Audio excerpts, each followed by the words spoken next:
लोकसभा चुनाव से पहले बीजेपी अध्यक्ष जेपी नड्डा ने नई टीम की घोषणा कर दी है। बीजेपी की नई टीम में कई नए चेहरों को महत्वपूर्ण जिम्मेदारी दी गई है। नई टीम में 13 राष्ट्रीय उपाध्यक्ष, 8 राष्ट्रीय महामंत्री बनाए गए हैं। बिहार से ऋतुराज सिन्हा को बड़ी जिम्मेदारी दी गई है। उन्हें पार्टी का राष्ट्रीय सचिव बनाया गया है, जबकि राधा मोहन सिंह जो राष्ट्रीय उपाध्यक्ष थे उनकी छुट्टी कर दी गई है। इसके अलावा बिहार से किसी अन्य नेता को इस लिस्ट में जगह नहीं दी गई है। वहीं झारखंड की बात करें तो झारखंड से पूर्व मुख्यमंत्री रघुवर दास को राष्ट्रीय उपाध्यक्ष बनाया गया है, जबकि आशा लकड़ा को राष्ट्रीय सचिव की जिम्मेदारी दी गई है। वहीं छत्तीसगढ़ के पूर्व मुख्यमंत्री रमन सिंह और राजस्थान के पूर्व मुख्यमंत्री वसुंधरा राजे, झारखंड के पूर्व मुख्यमंत्री रघुवर दास भी राष्ट्रीय उपाध्यक्ष बनाए गए हैं, जबकि हरीश द्विवेदी, सुनील देवघर और विनोद सोनकर को सचिव पद से हटा दिया गया है।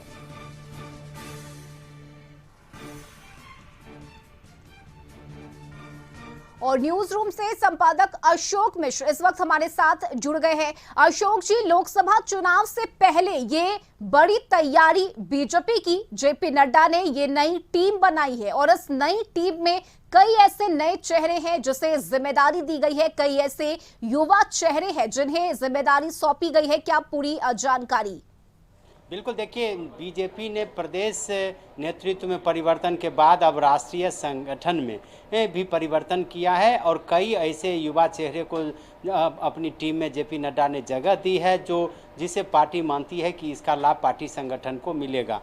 और इसके अलावे जो आगामी लोकसभा चुनाव है 2024 में, उस चुनाव में जो स्थानीय नेता हैं, कई राज्यों से ऐसी खबरें आ रही थी कि कई सीनियर नेताओं में मतभेद चल रहे थे, तो उनके मतभेद को दूर करने के लिए भी बड़े नेताओं को पार्टी संगठन की जिम्मेदारी दी गई है। इसके तहत आप कह सकते हैं कि राजस्थान से वसुंधरा राजे सिंधिया हों, झारखंड से पूर्व मुख्यमंत्री रघुवर दास हों, ये सब ऐसे चेहरे हैं जो कहीं न कहीं उस प्रदेश में बड़ी जिम्मेदारी संभाल चुके हैं, यानी कि मुख्यमंत्री के पद पर रह चुके हैं। तो ऐसी परिस्थिति में वो अभी तक संगठन से और सरकार दोनों से अलग थलग दिख रहे थे, तो उन्हें संगठन में जगह दी गई है। दूसरी तरफ बिहार जैसे राज्यों में आप कह सकती हैं रश्मि कि पार्टी संगठन में वैसे चेहरे को शामिल किया गया है जिनका कहीं न कहीं अपने जातीय मतदाताओं पर प्रभाव रहा हो। तो ऐसी परिस्थिति में पार्टी ने सबसे पहले प्रदेश अध्यक्ष की जिम्मेदारी सम्राट चौधरी को दी, जो कुशवाहा जाति से हैं।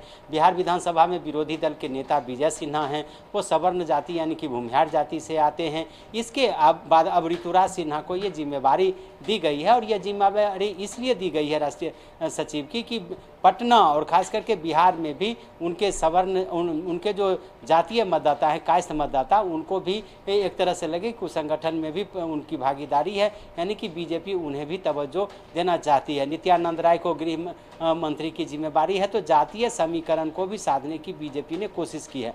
इस लिस्ट को अगर सिलसिलेवार से आप देखें रश्मि, तो इसमें दक्षिण के राज्य हैं और खास करके वामपंथी राज्यों में, जहां वामपंथी दलों की सरकार है, केरल, जहां पे बीजेपी का कोई जनाधार नहीं है, तो वैसी परिस्थिति वहां भी पार्टी को मजबूती प्रदान करने के लिए युवा चेहरे को लाया गया है। दूसरी तरफ जो नागपुर यानी कि आरएसएस से जुड़े हुए जो एक तरह से कहिए विश्वसनीय और सबसे मजबूत सिपह सलार जैसे बी एल संतोष को राष्ट्रीय महामंत्री की जिम्मेदारी दी गई है। तो आप इसके अलावा कई ऐसे चेहरे हैं जिनको पार्टी ने बहुत बड़ी जिम्मेदारी सौंपी है और इसके पीछे मकसद यही है कि 2024 का जो लोकसभा का चुनाव है, इसको बीजेपी ने भी एक चुनौती के रूप में स्वीकार किया है। हालांकि केंद्र में उसकी सरकार है, कई लगभग 1 दर्जन राज्यों में उसकी सरकार है, पार्टी संगठन उसके पास मौजूद है, संसाधन से परिपूर्ण है, नेताओं की एक लंबी फौज है। इसके बावजूद भी बीजेपी कोई जोखिम नहीं लेना चाहती है और इसलिए हर प्रदेश में उस प्रदेश के जो बेहतर चेहरे हैं, उन चेहरों को कोशिश की गई है पार्टी संगठन में जगह देने की। कई बड़े नाम, जैसे आपने नाम लिया राधा मोहन सिंह का, उनकी एक तरह से छुट्टी कर दी गई है। राधा मोहन सिंह यूपी के प्रभारी हुआ करते थे, राष्ट्रीय उपाध्यक्ष हुआ करते थे, लेकिन उनको संगठन में जगह नहीं मिली।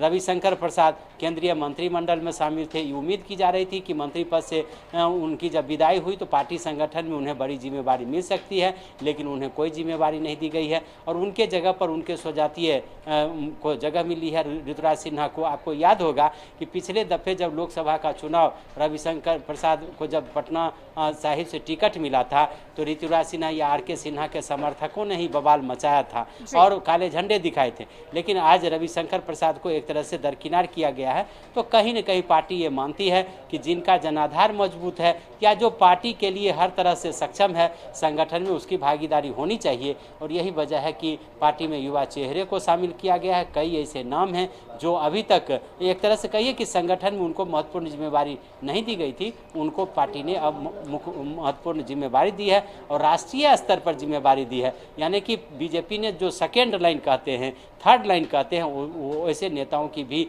को भी अब फिर राष्ट्रीय पार्टी में और राष्ट्रीय संगठन में यानी कि पार्टी के मुख्य धारा में लाना शुरू कर दिया और इसका मुख्य उद्देश्य है कि इसका लाभ मिले। जो युवा चेहरे हैं वो ज़्यादा मेहनत करेंगे, ज़्यादा दौड़ धूप करेंगे, आम लोगों से सीधा संपर्क उनका होगा और अधिकांश चेहरे जो है साधन संपन्न भी हैं। तो ऐसी परिस्थिति में पार्टी को इसका लाभ मिल पाएगा। रश्मि। बिल्कुल अशोक जी, और साथ ही अगर बात करें तो जातियों के बीच का जो संतुलन है, बैलेंस बनाकर रखने की कोशिश की है बीजेपी ने, ताकि किसी को ये न लगे कि हमें दरकिनार किया गया है, चाहे वो अग्रिम जाति के हो या फिर पिछड़ा जाति के हो, यानी कि संतुलन बनाया है बीजेपी ने।